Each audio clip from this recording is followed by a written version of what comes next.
Monsieur Filmer Teko, Abo, savez-vous ce qui se passe actuellement au niveau du Sénégal? On va à l'international, ça. Ouais. Ce qui se passe entre Macky Sall et Sonko. Qui sera le gagnant dans tout ce qui se passe actuellement au niveau du Sénégal? Vous savez, moi, pour parler du gagnant, moi, je voudrais que l'État sénégalais soit le gagnant. Parce que je voudrais placer l'État sénégalais et le peuple sénégalais, pour lequel j'ai une grande admiration. Je voudrais que ce peuple sénégalais et l'État sénégalais soient les gagnants, ou le seul gagnant de cette situation-là. Parce que vous ne savez pas comment j'adore les Sénégalais. Les Sénégalais sont nos frères, c'est des gens très intelligents, très calmes et qui assument leur position, leur choix. Et donc, le Sénégal, en matière de démocratie, a fait beaucoup d'efforts dans la région ouest-africaine. Et on a toujours salué les efforts du Sénégal, les efforts du peuple sénégalais. Alors, s'il y a des Sénégalais qui nous suivent, qu'ils sachent que moi, je les adore, je les admire, surtout pour leur courage et pour leur détermination, surtout lorsqu'il s'agit de défendre l'intérêt commun, l'intérêt général. Par rapport à ce qui se passe, vous savez, le problème qui se pose au Sénégal, je voudrais que nous sortions de l'émotion pour apprécier au niveau du droit et au niveau de la politique. En réalité, il y a un problème.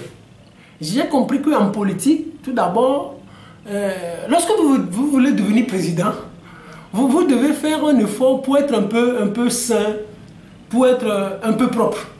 Parce que si vous n'êtes pas propre, et si vous avez de petites phrases qui vous collent à la peau, le jour où vous vous déclarez candidat ou politicien, on va sortir cela des placards et on va vous les coller. Des fois on amplifie, c'est ça la politique en fait. Des fois on amplifie. Alors que ce n'est pas bien en fait. Des fois on amplifie. Par exemple, si nous voyons par exemple le cas Macky Sall, le cas Ousmane Sonko. Ousmane Sonko, le problème au départ était simple. Il y a un salon de coiffure et il y a une jeune fille. On pose la question à Ousmane Sonko. Ousmane Sonko a dit non, qui ne connaît pas ce salon, qui n'y a jamais mis pied et qui ne connaît pas la fille non plus. Et après, il s'est fait qu'il a connu le salon.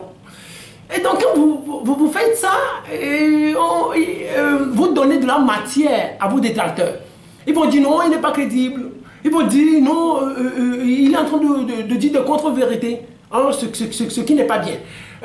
En politique, on va trouver on va amplifier ça et on va vous combattre sur le terrain politique. Et aussi, Ousmane Sonko, c'est quelqu'un aussi qui a sorti un concept gata ou gata de gata. Gata, c'est-à-dire, c'est en Wolof où on dit à la guerre comme à la guerre. Et il dit encore, soit je tue Macky Sall ou il me tue. Donc quand vous voulez faire la politique et vous sortez des phrases comme cela, on parle d'une certaine violence. Il y a de la violence dans vos propos et ceux-là qui sont vos adversaires vont trouver des éléments de langage pour vous combattre en termes d'idées. Et aussi, il va encore plus loin en traitant certains magistrats de corrompus, en disant que la police et la gendarmerie sont infestés par des hommes malhonnêtes. Or, ceux-là, ce sont ceux-là qui assurent votre sécurité. Et s'il advenait que vous deveniez président de la République, un jour chef d'État, ce sont ceux-là qui vont assurer votre sécurité. Vous parlez de magistrats, alors qu'aujourd'hui, ce sont eux qui jugent de votre cas. Donc, quand il y a de ces choses-là, vous allez avoir tout le monde contre vous. Je donne l'exemple de François Fillon. François Fillon, tout le monde, François Baroin des Républicains a dit que tout le monde connaissait l'affaire Penelope Gate. Mais on n'a jamais sorti ça à François Fillon. Mais le jour où François Fillon a dit si je suis déclaré, ou si je suis mis en examen, je démissionne. Ah bon? Donc il s'attaquait déjà aux grands des Républicains, c'est-à-dire à Nicolas Sarkozy et autres. Les gens sont allés lui sortir cette affaire-là de Penelope Gate. Et François Baroin a dit, mais tout le monde savait. Donc quand vous avez des casseroles, vous avez une posture à adopter. Vous connaissez par exemple l'histoire de Jérôme Cahuzac aussi, en France, où c'était l'ancien ministre du budget de François Hollande. Pour casser François Hollande, on est allé fouiner dans les comptes de Jérôme Cahuzac en Suisse pour dire qu'il a des comptes en Suisse. Il a démenti et après vous savez ce qui lui est arrivé. Vous connaissez l'histoire de Donald Trump aujourd'hui qui veut briquer un mandat de plus. On est en train de sortir toutes les affaires possibles.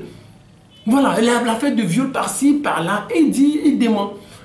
Donc, la politique, c'est comme ça. Lorsque vous voulez arriver, faire de la politique, vous devez savoir déjà la posture à adopter et vous devez éviter assez de casseroles. Parce qu'en politique, ça peut être amplifié contre vous. Donc, moi, je dis que ce sont ces casseroles-là que Ousmane Sonko, volontairement ou involontairement, traîne et qu'aujourd'hui, la justice... Et dont la justice aujourd'hui est en train de juger. Donc ça le peint en noir. Et moi je voudrais que nos frères sénégalais prennent, ils ont toujours l'habitude de prendre de la hauteur, qu'ils prennent davantage de la hauteur pour apprécier la situation. Parce que nous sommes en politique. Donc la deuxième chose que je voudrais aussi faire observer, avant de revenir au cas Ousmane Sonko, c'est que sur le terrain du droit, il y a déjà, Macky Sall est arrivé sur la base d'une constitution. Il est arrivé en 2012. En 2016, il a modifié la constitution. Dans cette nouvelle constitution, il lui est permis de faire 2 mandats. Et il est allé à l'élection avec cette nouvelle constitution en 2019. Nous parlons du droit en fait.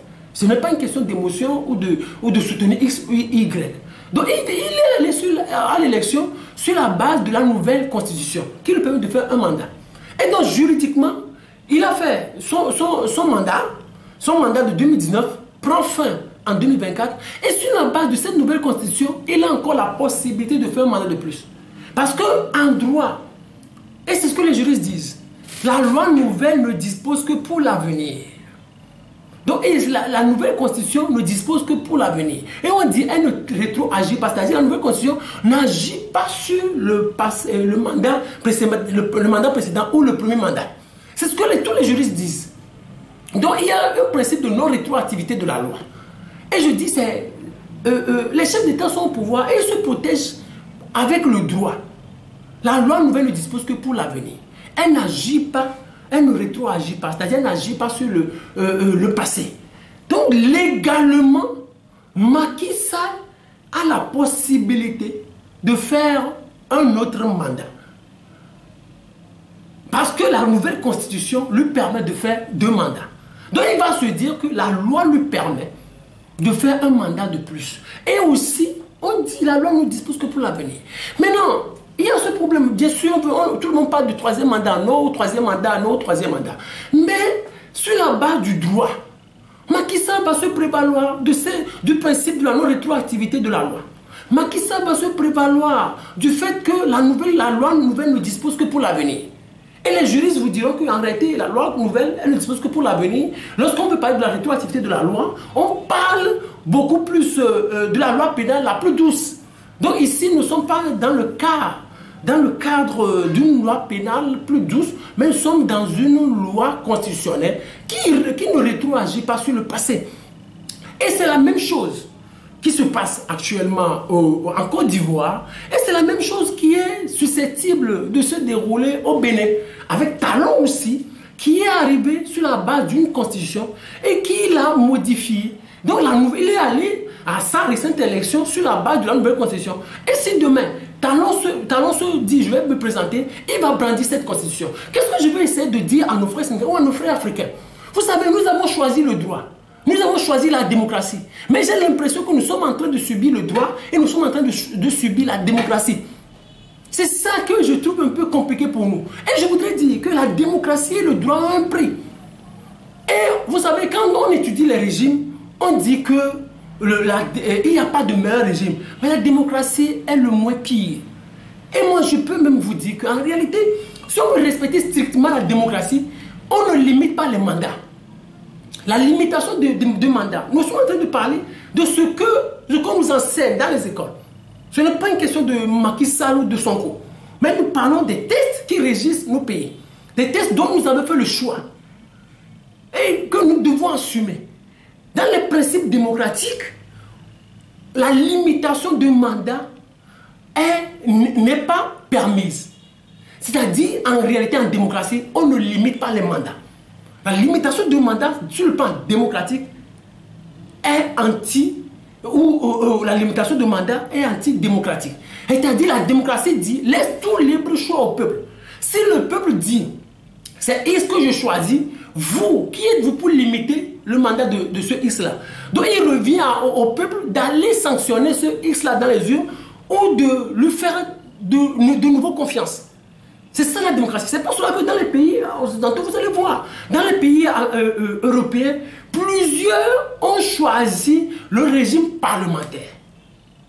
C'est-à-dire où le président est moins fort, où le roi, ou la reine est moins forte, mais où le pouvoir exécutif appartient au Premier ministre et le Premier ministre a la possibilité de faire tous les mandats possibles. C'est ce qui s'est passé, ce qui se passe en Allemagne, où Angela Merkel a fait 4 mandats. Il a fait 4 mandats. Ils n'ont pas limité le mandat. Dans le cadre du régime parlementaire, on ne limite pas le mandat. Le Premier ministre, qui est le chef de l'exécutif, a la possibilité de faire beaucoup de mandats. S'il le veut, la Constitution le permet. On ne limite pas le mandat parce que les législateurs se disent peut-être on a besoin de... Celui qui est au pouvoir, il a besoin de plus de temps pour construire, pour réaliser tous ces projets-là. C'est ça, en fait. Donc le problème en Afrique, c'est que nous, au peuple, nous choisissons ce que nous ne maîtrisons pas. Nous avons choisi le régime semi-présidentiel que nous ne maîtrisons pas. Nous avons choisi la démocratie que nous ne maîtrisons pas. Normalement, moi, je souhaite même qu'on saute le verrou constitutionnel. Donc, il y a un problème qui doit se poser. Le premier problème, c'est quoi? Il faut qu'on sorte du régime semi-présidentiel. C'est-à-dire le régime que les pays francophones, pas des pays francophones ont adopté, c'est le régime type français. Et c'est un régime conflictuel. Et vous allez voir que la France a toujours des manifestations dans les rues. La dernière manifestation, vous la connaissez, c'est la manifestation des retraites. On parle de l'article 49.3 qui demande à l'exécutif d'imposer sa loi, même si le Parlement n'est pas d'accord. François Hollande, dans son livre, les leçons du pouvoir, dit non, il faut sortir de ce régime-là. Mais c'est ce régime que nous, en Afrique de l'Ouest, ou en Afrique francophone, on continue d'adopter. Et il y aura toujours des crises. Parce que le régime semi-présidentiel, c'est un régime conflictuel. Il faut qu'on réfléchisse à ça pour pouvoir sortir de ce régime-là, pour chercher un régime pour adapter à nos réalités. La deuxième chose, c'est qu'il faut sortir de cet esprit de limitation de mandat. J'ai l'impression que les chefs d'État ne supportent plus la dictature de la limitation de mandat. Donc, parce que vous limitez le mandat, vous ne limitez pas le mandat, un chef d'État qui arrive, il a la possibilité de réviser la Constitution. Toutes les constitutions réservent le droit de la modifier au chef d'État, au Premier ministre et aux députés. Donc, si vous limitez le mandat, moi je me dis, vous ne faites rien. Parce que celui qui arrivera au pouvoir, il va modifier et il vous dira que la loi ne dispose que pour l'avenir. Donc, en nous, Africains, il faut qu'on sorte de ce débat limitation de mandat. Ne limitons plus les mandats. Et donc, il revient au peuple d'exiger la transparence dans les élections. Il revient au peuple de se mobiliser davantage pour pouvoir voter qui ils veulent. Donc, ici, au niveau du Sénégal, moi, je pense que le débat même ne devrait même pas se poser avec Macky Sall. Parce que Wade a fait il est allé aux élections, il a été battu. Les gens se sont mobilisés pour Macky Sall. Donc, si les Sénégalais, des gens qui sont tellement mûrs en démocratie, je les respecte. Pour cela, ce que moi je leur demande, moi c'est d'oublier cette histoire de troisième mandat de Macky ou de Ousmane Sonko. Que les Sénégalais, si Macky Sall veut se présenter, il va vous dire qu'il va se présenter sur la base du droit. Alors, les Sénégalais ont juste une chose à faire. Qu'ils se mobilisent au jour du vote et qu'ils le battent dans les urnes. Parce qu'il n'y a pas à faire cette histoire de violence. Parce que la violence, nous, au niveau du centre de recherche et de géopolitique internationale, nous la combattons. Nous la condamnons. La violence n'est pas une bonne chose. La violence détruit. Regardez les manifestations que nous avons dans les rues du Sénégal. Ça a déjà fait 500 arrestations. Plus de 10 morts.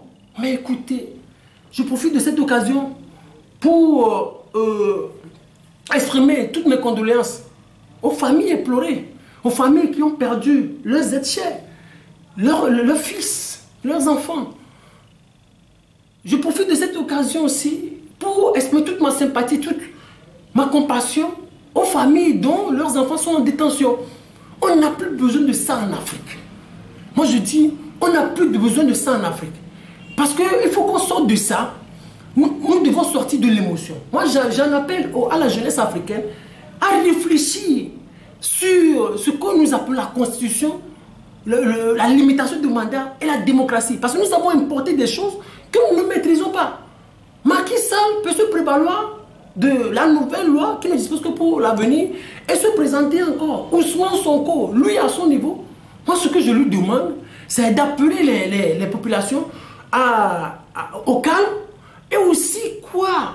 Parce qu'il y a beaucoup de choses qui lui sont reprochées. Il y a le canard enchaîné aussi qui lui reproche ou qui écrit des choses qui dit qu'il serait financé par l'extérieur et que l'extérieur voudrait le positionner pour qu'au moment convenable, il puisse en profiter. Il y a depuis cette petite chose-là qui lui colle à la peau. Donc, j'appelle la jeunesse sénégalaise à beaucoup plus de calme. Monsieur Firmin Teco, il y a actuellement un débat panafricain.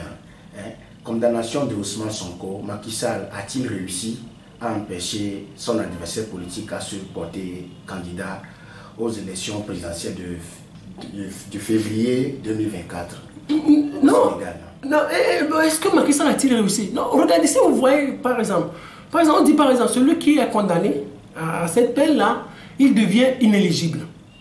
Ça veut dire qu'en réalité, si on veut appliquer la loi stricto sensu, donc Ousmane Sonko ne va pas avoir la possibilité de se présenter à la prochaine élection. Donc, sur ce point, peut-être il a réussi. Mais moi je dis, Macky Sall c'est le président de la République. Macky Sall c'est le magistrat suprême de la République sénégalaise. Il peut prendre une note et gracier Ousmane Sonko, ou lui et Ousmane Sonko peuvent trouver un terrain d'entente. Ils peuvent aller sur le plan politique. Tout récemment on a parlé de dialogue.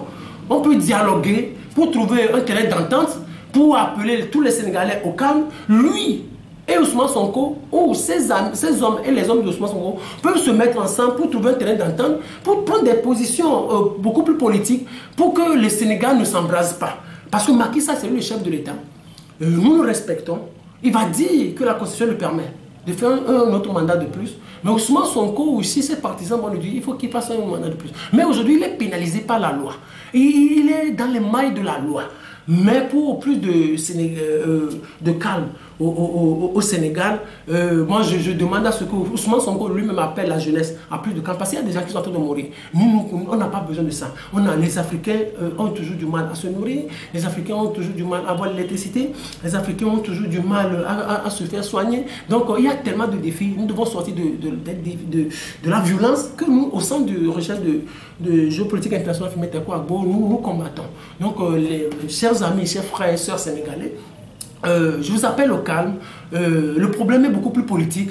Laissons les politiques gérer ce problème-là. Nous demandons au président de la République de trouver une situation atténuante à Ousmane Sonko, qui est un jeune, qui a beaucoup de ses partisans, sympathisants. Et aussi, je demande au peuple sénégalais de ne plus tellement manifester et s'il ne veut plus de Macky Sall, qu'il se prépare pour aller le battre dans les urnes. Parce que les politiciens, aujourd'hui, vous avez confiance en X, qui leur dit que peut-être ils soutiennent Ousmane Sonko et que peut-être il ne va pas les décevoir. Les gens ont soutenu Macky Sall et peut-être se voient aujourd'hui déçus. La politique, c'est comme ça, elle tourne comme ça, nul n'a sa maîtrise. Et aussi, il y a tellement d'intérêts qui nous dépassent, nous, peuple. Donc, sortons de ça pour toujours avoir la vie sauve. Nous aimons beaucoup les frères sénégalais. Je leur envoie un salut affectif. Merci beaucoup, monsieur Firmin Teco. Vous êtes journaliste, chroniqueur. Merci. Et vous êtes aussi le directeur du centre de recherche et de géopolitique internationale Firmin Teco à Gbou. On vous remercie beaucoup.